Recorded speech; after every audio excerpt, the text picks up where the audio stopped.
2 years after sanctions were imposed on Russia that were supposed to prevent these cars going in, here they are. It's happening in plain sight. The Caucasus mountain range in Georgia. With peaks higher than any in the Alps, this is the historic borderland between Europe and Asia. The road here snakes through the hills, up the valleys from the Georgian capital. And we've come here in search of a very particular vehicle. Tonight, we bring you another Sky News exclusive exposé on how Russia's rich are still managing to buy new luxury cars. We've just had the latest data through, £26 million worth of exports in February. Over the past year, I've been tracking the flow of sanctioned goods, including luxury cars, into Russia.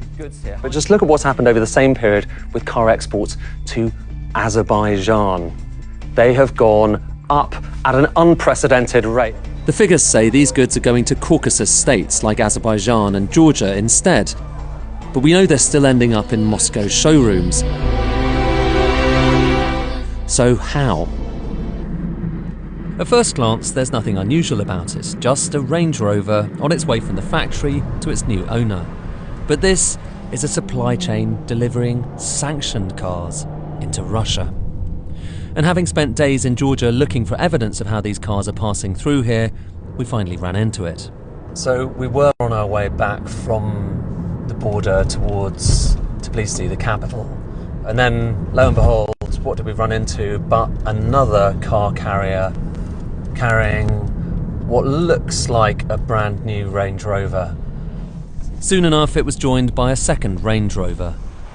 Driving up, heading for the border, day gave way to dusk, and still we carried on north. As night fell, we arrived at a makeshift car park just a few hundred yards from the only crossing from Georgia into Russia, the Lars checkpoint. The Range Rovers were just part of a consignment of numerous luxury cars.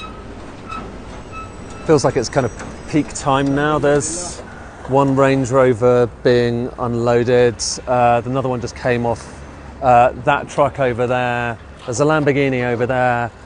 So all of these cars arriving.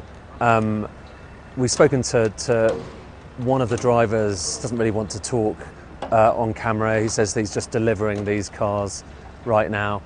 And for the most part, they just stay here until potentially tomorrow, potentially a few days later. That's when they go across the border. The following morning, the car park had fallen quiet once again, but the cars were still there, waiting for the next leg of their journey. So we've checked the VIN numbers, the fingerprints essentially, on this car and the other Range Rover brought here overnight, and they both say the same thing. Made in Solihull in 2024, this year. In other words, 2 years after sanctions were imposed on Russia that were supposed to prevent these cars going in, here they are. And this is just one of a number of different routes taking items like this, and indeed weaponry and equipment, into Russia. It's happening in plain sight. And here's the key bit. Because the cars are mostly being taken into Russia by individual drivers, they don't show up in the customs data. They just put transit plates on the outside and, as with these two BMWs, they drive them over, alongside the trucks, across the border. Jaguar Land Rover told Sky News these cars were originally sold into a different country which doesn't share a border with Russia. It said, JLR stopped sales of vehicles to Russia and Belarus in February 2022. It continues to adapt its compliance strategies to counter the efforts of third parties seeking to circumvent sanctions against Russia and Belarus. But, here on the border, we found evidence of a well-oiled process, of people shifting cars here, then across the frontier, one sanctioned vehicle at a time. No one hides it.